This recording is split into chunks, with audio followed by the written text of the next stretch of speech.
Now, but even if we were doing everything right, all of us, nothing is going to come out of it until those mainly concerned are also part of it and participating and contributing to the success of the process through which they are getting the support.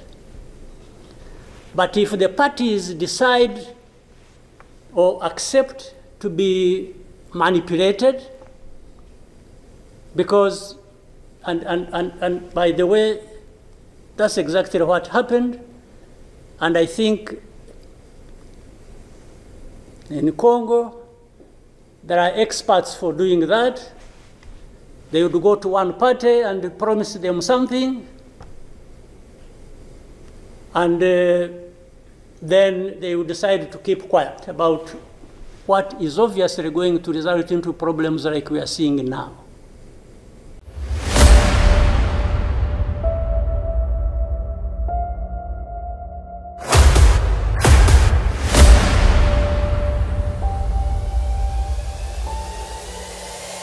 This is the journey to One Africa.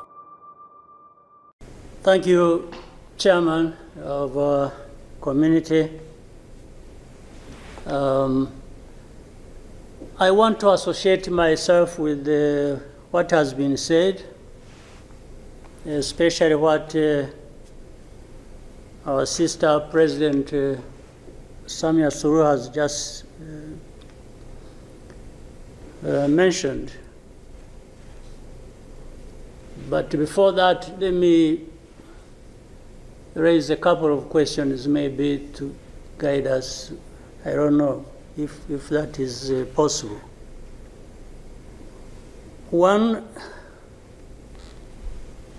is there anybody among us who did not see this coming?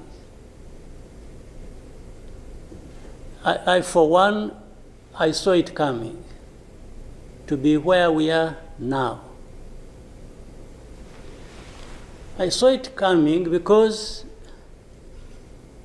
I did not see who was taking charge of the process, who was listening, who was trying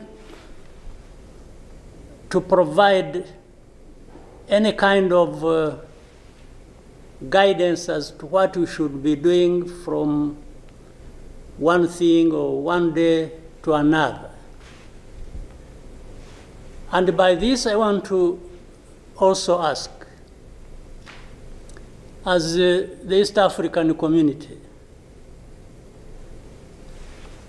what did we want from the beginning, or what did we do about that? What are we doing now, and what do we want to do for where we want to go? Because exactly like President Samia has mentioned, if it is talking about problems and defining them, and I think we have been very eloquent. We have talked about all kinds of things. But when do we match what we are saying and what we are doing so that we get to what we want? When do we come to that? I haven't seen it. President, I asked last time in our meeting, the last summit, where is East African community, or does it exist? And exist for what? By the way, even now, the person or the country we are talking about is not represented as we are discussing. And it is supposed to be, the country is supposed to be part of East Africa, but nowhere to be represented. So I'm not sure what bearing what we are discussing has on what happens in the process of finding a solution in this country. I'll move on.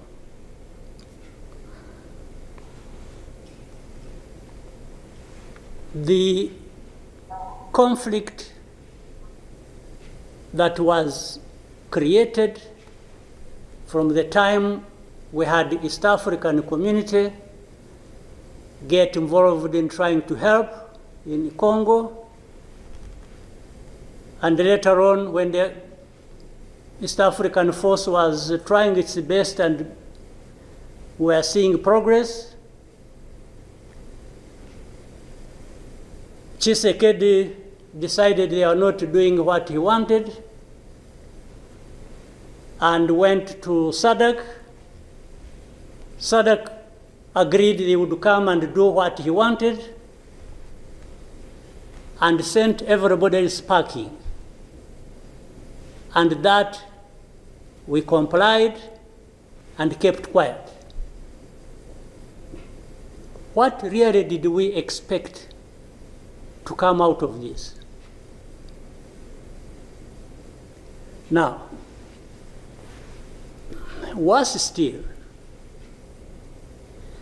I think even in East Africa itself, ourselves,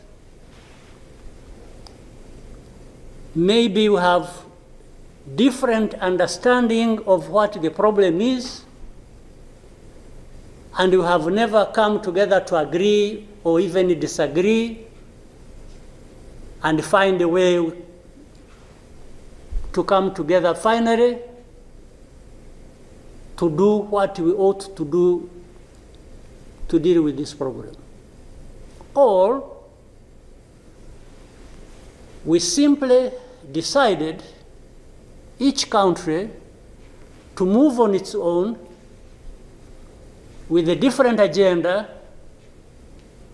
arising out of involvement or whatever in Congo, and that was enough. If your interests were catered for by Tshiseked, that was fine, even if the others' interests or concerns were not taken care of. You can imagine, therefore, what chaos comes out of that kind of situation. We are, on one hand, assuming or pretending we are coming together over an issue and trying to find a solution, while at the same time, each country is pulling in its own direction, different from the others. This is the fact of the matter. Now, but even if we were doing everything right, all of us, nothing is going to come out of it until those mainly concerned are also part of it and participating and contributing to the success of the process through which they are getting the support. But if the parties decide or accept to be manipulated, because, and by the way, that's exactly what happened, and I think in Congo, there are experts for doing that. They would go to one party and promise them something, and then they would decide to keep quiet about what is obviously going to result into problems like we are seeing now. Or, like he did, he didn't want East African community because they were not doing things the way he wanted, even if it was not right.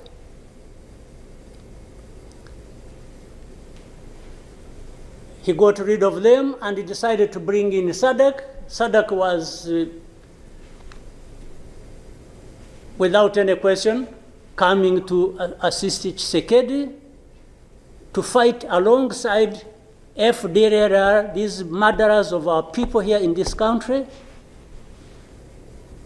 to fight against mercenaries, and to have Burundi on ethnic political basis decide to support Tshiseked in whatever endeavor, including exactly doing what those murderers did to our people and what they are doing in Eastern Congo. They have displaced people, they have killed people, they have persecuted them on a daily basis for who they are. We have refugees here who have been here for the last 20 plus years, just dislocated from Congo and sent to Rwanda because they say these are ethnic Tutsis, and therefore they belong to Rwanda, they don't belong there. And everybody is around. I don't know how many entities we have in Congo, honestly. We have MONUSC, we have SAMI DRC, we have mercenaries, we have Burundi, we have FDLR that has joined them. And everybody is there watching this thing, and we pretend it's like we don't understand what has been going on for all these years. And then when things like this of last week erupted, we behave like we are surprised or we are concerned about humanitarian crisis, about this and that. Isn't persecuting and killing people and displacing them part of that humanitarian concern? So as East Africans, we sit here and then do what about it? For the last 2 days, on Monday and today this morning, I spoke with the President of South Africa, who sought me out to speak with me on this matter because of their involvement in Eastern Congo. And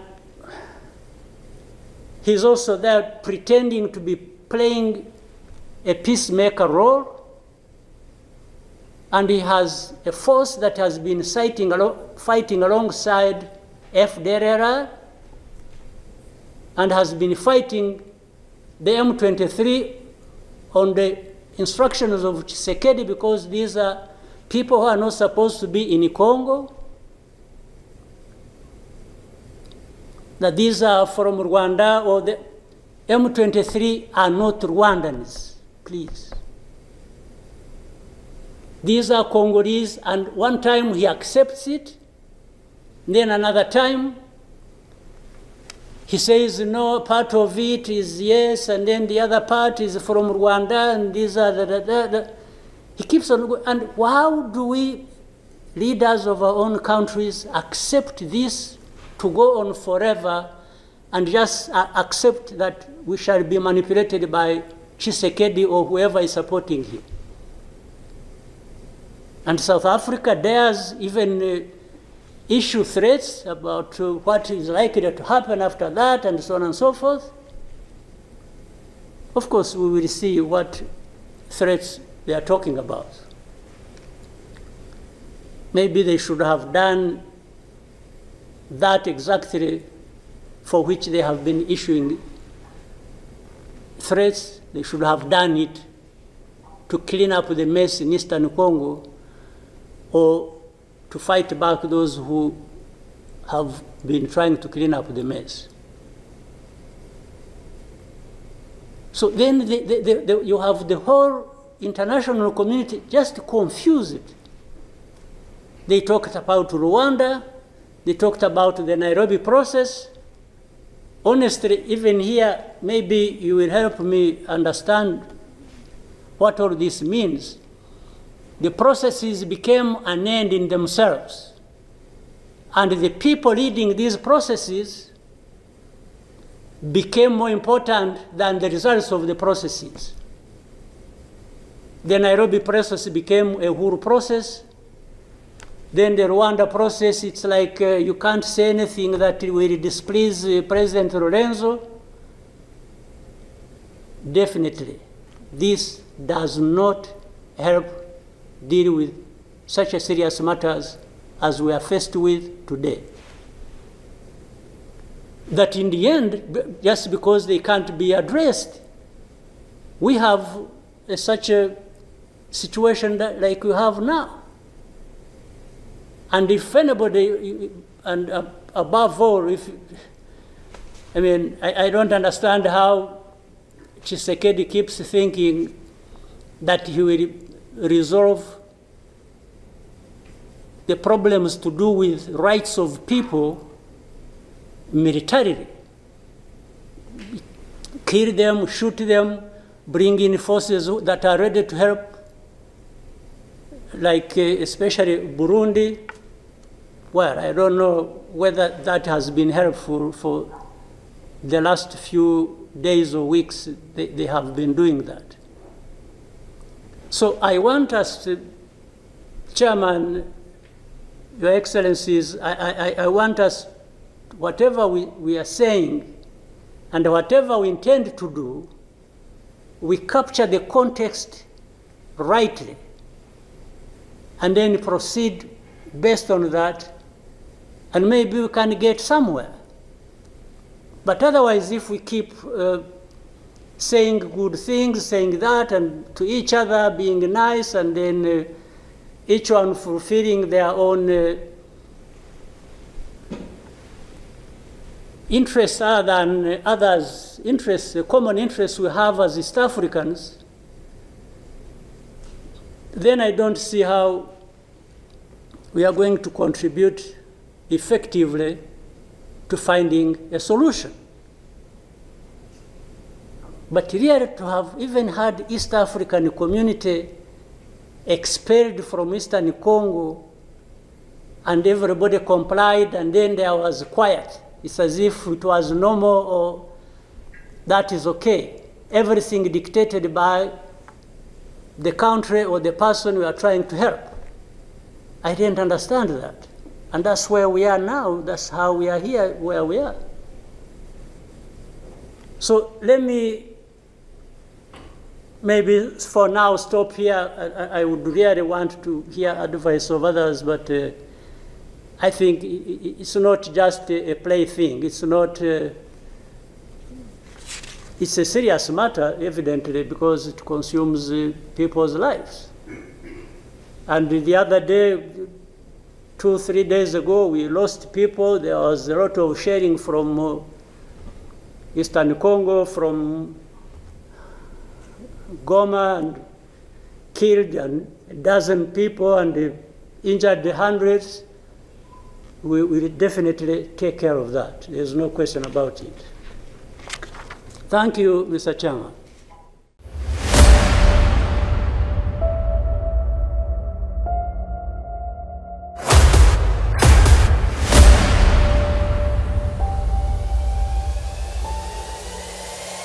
This is the journey to One Africa.